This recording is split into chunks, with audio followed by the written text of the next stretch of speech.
Hello students, I am Abhishek Saxena. Welcome back to our series of lectures for science for Maharashtra board.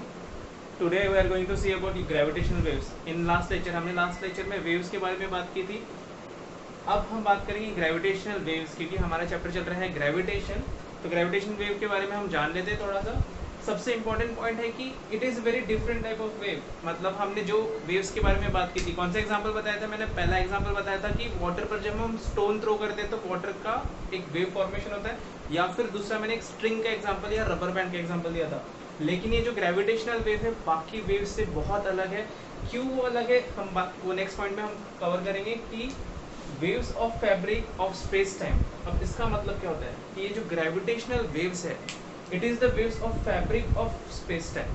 तो सबसे पहले आपको समझना होगा कि फैब्रिक का मतलब क्या होता है. फैब्रिक का मतलब होता है कपड़ा, क्लॉथ. जैसे ये हमने मैंने क्लॉथ पहना या जो भी कोई भी क्लॉथ होगा उसको हम फैब्रिक कहते हैं. तो that fabric and space time. Space time का मतलब क्या होगा?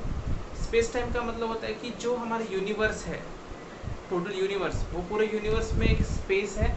वो स्पेस और टाइम दोनों एक साथ काम कर रहे हैं, तब जाकर ये यूनिवर्स चल रहा है. ओके, इस पूरे यूनिवर्स में स्पेस एंड टाइम साथ में काम करते हैं. तो वो स्पेस और टाइम साथ में काम करते हैं, तो उसके लिए एक फैब्रिक ज़रूरी है. मतलब जितने भी प्लैनेट्स, इसका मतलब जस्ट इसे मैं एक बार एक्सप्लेन करता हूँ किस तरीके से इसका मतलब होता है कि एक फैब्रिक है, पूरा क्लॉथ है, इसमें जो वेव्स है ये एक्चुअली ग्रेविटेशनल वेव्स है.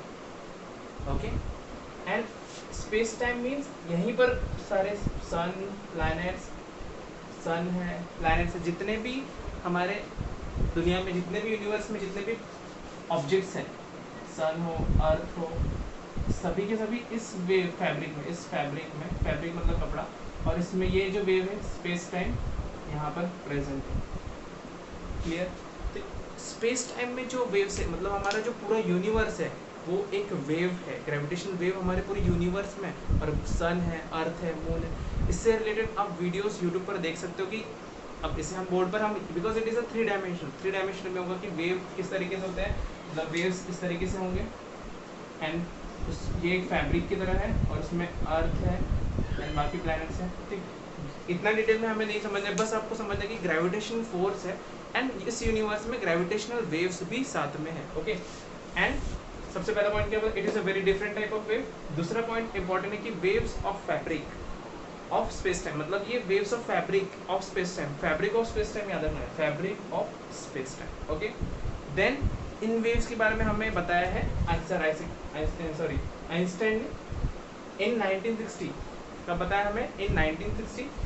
अगेन इंपॉर्टेंट पॉइंट है कि जैसे कि हमने पहले ही कहा था कि ग्रेविटेशन फोर्स एक बहुत ही वीक फोर्स है, वैसे ही gravitational waves are also very weak. Gravitational waves भी बहुत वीक होते हैं and very difficult to detect. अब इसका मतलब देखो कि अगर बहुत वीक है, मैंने इस पेन को मैंने फोर्स अप्लाई कर, आपको दिख रहा है कि मैं पेन को फोर्स अप्लाई करूँ, कुछ मैंने तो फोर्स अप्लाई किया, पेन नहीं हिल रहा है, तो ये बहुत वेरी वीक फोर्स अप्लाई किया, तो इसको डिटेक्ट करना डिफिकल्ट है. लेकिन अगर मैंने जोर से फोर्स अप्लाई किया तो पेन आगे जाएगा. मतलब फोर्स अप्लाई ज़्यादा किया तो डिटेक्ट भी इसीलिए हो रहा है. लेकिन ग्रेविटेशनल वेव वीक है इसलिए डिटेक्ट करना डिफिकल्ट है. इसको डिटेक्ट करने के लिए फिर क्या करना पड़ेगा? अगर डिफिकल्ट है तो हाईली सेंसिटिव इंस्ट्रूमेंट बनाने पड़ेंगे. क्या करना पड़ेगा? हाईली सेंसिटिव इंस्ट्रूमेंट बनाने पड़ेंगे. इसका एक एग्जांपल हमें दिया है LIGO. LIGO is laser interferometric gravitational wave observatory. क्या है? एल से क्या है? Laser interferometric gravitational wave observatory. And तो LIGO is the instrument. LIGO is the instrument by which we can measure the gravitational wave. मतलब gravitational wave को हम LIGO से मेजर कर सकते हैं, जिसका फुल फॉर्म आपको ध्यान में रखना है, laser interferometric gravitational wave observatory. Okay, and ये जो इंस्ट्रूमेंट है 100 ईयर्स के बाद बना, आफ्टर 100 ईयर्स, मतलब 100 साल. जब हमें ग्रेविटेशनल वेव आइंस्टाइन ने बता दिया था 1960 में कि ग्रेविटेशनल वेव होती, उसके 100 साल अराउंड 2000 में बना है ये वेव, अराउंड 100 ईयर्स. एंड इसमें इंडियन साइंटिस्ट का भी बहुत योगदान है. मतलब इंडियन साइंटिस्ट ने भी इस इंस्ट्रूमेंट को बनाने में हेल्प की एंड इस वजह से हमें यूनिवर्स की बहुत सारी चीज़ें पता है. ओके, आज के लेक्चर में हमने क्या देखा?